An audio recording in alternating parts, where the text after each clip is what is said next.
We've talked theories, secrets, and dark truths of Bikini Bottom, but now it's time to uncover it all. What if I told you SpongeBob's world isn't real, and the entire show takes place inside his coma-damaged mind? Yeah, this one's dark. According to one theory, SpongeBob wasn't always this innocent.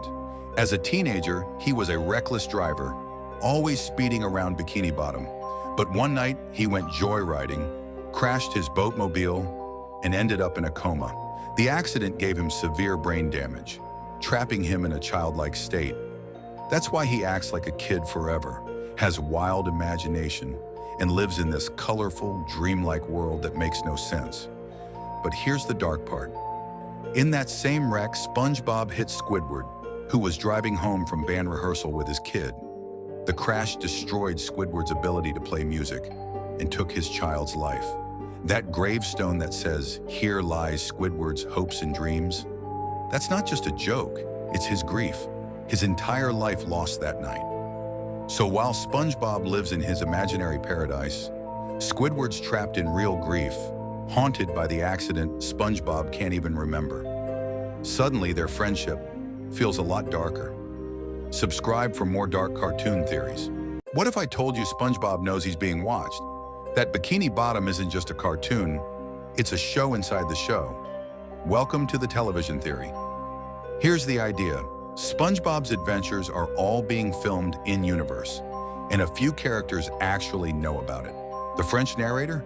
He's not just a voice, he's real in Bikini Bottom and even talks to Sandy.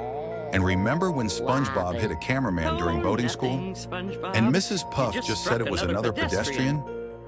Weird, right? Mr. Krabs was secretly recording everyone in Truth or Square. And Patchy the pirate? He runs a SpongeBob fan club, meaning SpongeBob the show exists inside SpongeBob's own world. So what are they filming? A nature documentary? A comedy show? Maybe both.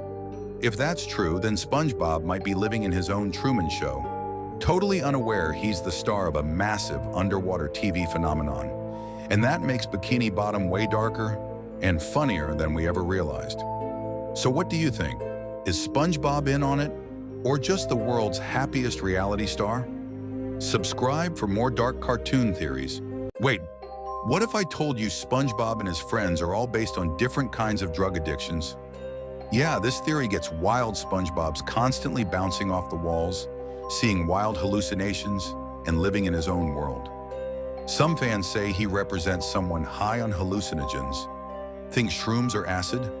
His endless optimism and imagination totally fits the vibe. Then there's Squidward, moody, antisocial, hates everyone, just wants to be left alone. He's the total opposite, like someone deep into downers or opioids, always numb, always detached. Mr. Krabs and Mrs. Puff, the anxious ones, always paranoid, tense, and snapping under pressure. Fans compare them to high-strung coke users, one obsessed with money, the other terrified of her next boating lesson, and of course, Patrick Star, the ultimate stoner archetype, always relaxed, always hungry, and completely clueless. He's basically Bikini Bottom's biggest pothead. So maybe SpongeBob SquarePants is really a giant metaphor for different mental states, or maybe the writers were just having way too much fun. Either way, next time you watch, you'll never see Bikini Bottom the same again. Subscribe for more dark cartoon theories. What if I told you the Krabby Patty's secret ingredient might be whale vomit? That's right. There's a wild theory that Mr. Krabs' fortune isn't just from burgers, but from Pearl's barf. You see, in the real world, whale vomit, or ambergris, is actually super valuable. It's used in expensive perfumes because it smells sweet once it ages.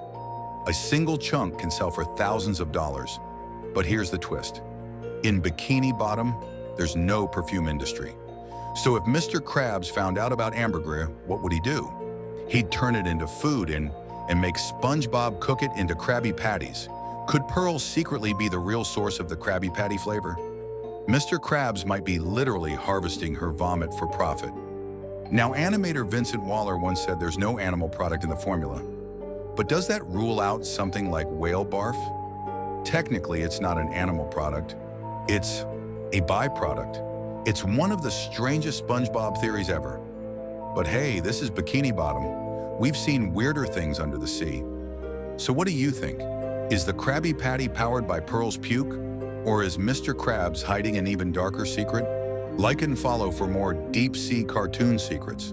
What if every SpongeBob character secretly represents one of the 7 deadly sins? Yeah, Bikini Bottom just got biblical. First up, Pride, Sandy Cheeks. She's fiercely proud of Texas, her science and her strength. Pride's her biggest flex and her biggest flaw. Then there's Greed, Mr. Krabs. No explanation needed. He's obsessed with money, even if it costs him his morals. Lust, Pearl Krabs. She's boy crazy, chasing pop stars and romance. It's her defining trait. Envy, Plankton. He's consumed by jealousy of Mr. Krabs' success, willing to risk everything just to be him. Gluttony, Mrs. Puff. She adores food from desserts to pasta, and it shows. Wrath, Squidward. Constantly angry, resentful, and bitter. His rage defines his entire existence. And of course, Sloth, Patrick Star, the king of laziness. No job, no goals, no energy, just naps and snacks. So yeah, Bikini Bottom might just be the undersea embodiment of the 7 deadly sins. Makes you see your childhood a little differently, doesn't it?